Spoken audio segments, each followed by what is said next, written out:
Horas, salam reformanda Masiha Holongan.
Shalom, selamat pagi teman-teman sekalian. Sebelum kita mulai renungan kita pada pagi hari ini, mari kita berdoa. Ya Allah Bapa kami dalam surga, kami ucapkan syukur dan terima kasih Tuhan atas penyertaan Tuhan bagi kami selama ini. Pada hari ini kami datang ke hadirat Tuhan untuk memuji dan mengucap syukur atas pimpinan Tuhan selama ini. Dan ini kami akan membaca dan menemukan firman-Mu. Ajari kami agar firman yang Kau berikan bagi kami dapat jadi berkat bagi kami dan mengenal Engkau lebih dekat lagi. Bukakan hati dan pikiran kami dengan Roh Kudus-Mu, dan firman ini hidup dalam diri kami dan dapat kami lakukan dalam kehidupan kami sehari-hari. Di dalam nama anak-Mu Tuhan Yesus Kristus kami berucap syukur. Amin. Shalom, selamat pagi teman-teman sekalian. Renungan bagi kita pada hari ini Selasa 30 September 2025, diambil dari Yosua 3 ayat 5. Demikian firman Tuhan. Dungi hidup Yosua matu bangsui menguras mahamu ay masugod mal bahin ni Jehovah aka kalonganan di tengah-tengah ni mula. Dalam bahasa Indonesia, berkatalah Yosua kepada bangsa itu, kuduskanlah dirimu sebab besok Tuhan akan melakukan perbuatan yang ajaib di antara kamu. Teman-teman yang terkasih, latar belakang dari nas ini ialah ketika bangsa Israel setelah 40 tahun mengembara di padang gurun, tibalah bangsa Israel di perbatasan tanah perjanjian. Di depan mereka terbentang sungai Yordan yang sedang banjir. Menyeberang sungai tersebut adalah hal yang mustahil secara manusia. Sebelum mujizat besar terjadi, Yosua memberikan perintah penting dari Tuhan kepada bangsa Israel, yaitu kuduskanlah dirimu. Perintah Yosua kepada bangsa Israel untuk menguduskan diri, sebab Allah akan melakukan perbuatan yang ajaib. Bangsa Israel memerlukan keajaiban Tuhan untuk bisa masuk ke dalam kerajaan kota Yeriko dan menaklukkan kota Yeriko tersebut. Saudara terkasih, adapun makna dan pelajaran dari nas ini ialah sebagai berikut. 1. Pengudusan diri sebagai persiapan rohani. Perintah untuk menguduskan diri bukan sekedar ritual fisik, tetapi persiapan batin dan spiritual. Ini berarti menyingkirkan dosa-dosa yang tidak diakui dan memisahkan diri dari hal-hal duniawi untuk sepenuhnya fokus pada Tuhan. Kedua, iman mendahului mujizat. Tuhan meminta umatnya untuk mempersiapkan diri terlebih dahulu, bahkan sebelum mereka melihat caranya bekerja. Ini mengajarkan bahwa iman harus mendahului pengalaman. Dengan membersihkan hati, mereka menunjukkan kepercayaan Tuhan sebenar-benar akan bertindak.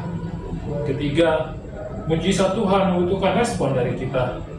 Perbuatan ajaib Tuhan tidak secara otomatis. Ada bagian yang harus dilakukan manusia, yaitu respon ketaatan. Dalam hal ini, ketatan bangsa Israel adalah dengan mengutus dalam diri. Yang keempat, Tuhan menghendaki umat yang kudus. Kekudusan adalah salah satu sifat utama Allah. Untuk mengalami kedekatan dengan kuasa-Nya, kita juga harus berjuang untuk hidup kudus. Yosua 3 ayat 5 mengingatkan bahwa kehadiran Tuhan yang ajaib membutuhkan wadah yang bersih. Yang kelima, mujizat sebagai peneguhan iman. Bangsa Israel menyeberang sungai Yordan dan sampai di tanah yang kering. Mujizat tersebut mempertegas bahwa Tuhan menyertai Yosua sama seperti Ia menyertai Musa. Demikian pula mujizat dalam hidup kita seringkali datang untuk menegakkan iman dan keyakinan kita kepada Tuhan. Saudara terkasih, sekarang apa yang dapat kita terapkan dalam kehidupan ini? 1. Sebelum menghadapi sungai Yordan, Anda atau menghadapi tantangan atau masa depan yang tidak pasti dalam hidup, kita dengan mempersiapkan persiapan spiritual terlebih dahulu. Sisihkan waktu untuk merenung, berdoa, dan memeriksa kembali keadaan hati kita. Yang kedua, prioritaskan Tuhan. Jauhkan distraksi dan fokuslah pada kehendak Tuhan. Seperti bangsa Israel yang harus memusatkan perhatian pada tabut perjanjian. Kita juga perlu memandang kepada Yesus dalam setiap langkah. Yang ketiga, yakinlah akan janji Tuhan. Setelah kita menguduskan diri, percaya bahwa Tuhan akan bertindak sesuai janjinya. Dia sendiri melakukan perbuatan ajaib bagi mereka yang sungguh-sungguh percaya Dia. Yang keempat, tanggung jawab pribadi. Pengudusan adalah tindakan yang disengaja. Jangan pasif menunggu mujizat, melainkan ambil bagian dengan membersihkan, membereskan hal-hal yang tidak selaras tidak selaras dengan kehendaknya dalam hidup kita. Saudara terkasih, sebelum kita meminta Allah melakukan tanda dan keajaiban di dalam kehidupan kita harus memastikan dahulu bahwa hidup kita kudus. Tidak mudah untuk hidup kudus karena kita masih hidup dalam daging dan sudah tercemar dosa. Untuk bisa hidup kudus, kita perlu hidup dipimpin dan dituntun oleh Allah melalui Roh Kudus. Roh Kudus akan memampukan kita untuk bisa hidup kudus. Menguduskan diri menunjukkan kepada prinsip bahwa Allah tidak akan bertindak dengan penuh kuasa atau melakukan mujizatnya untuk umatnya jika hati mereka belum kudus. Keinginan Allah untuk setiap umat-umatnya juga kudus seperti dirinya kudus. Tuhan memberkati. Roh Kudus akan mengampuni kita untuk bisa hidup kudus. Hati kita akan murni dan keinginan-keinginan kita akan selaras dengan Allah bila dipimpin Roh Kudus. Kita akan melihat mujizat dinyatakan dalam hidup kita. Menguduskan diri memiliki pengertian tidak mencemari dengan perbuatan-perbuatan yang najis atau tidak berkenan dengan Allah.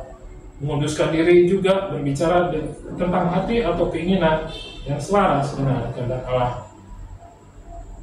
Saudara-saudara terkasih, adalah kita senantiasa dipimpin dan dikuasai oleh Roh Kudus agar hidup kita dalam kekudusan bagi kemuliaan namanya. Mari kita tutup renungan kita dengan berdoa. Biarlah Bapa kami dalam surga, ampuni kami Tuhan, kalau selama hidup kami belum hidup kudus, kami masih suka bermain-main dalam dosa dan hidup dalam dosa. Kami bertobat dan berjanji untuk hidup kudus mulai saat ini. Dalam nama Tuhan Yesus kami berdoa. Amin.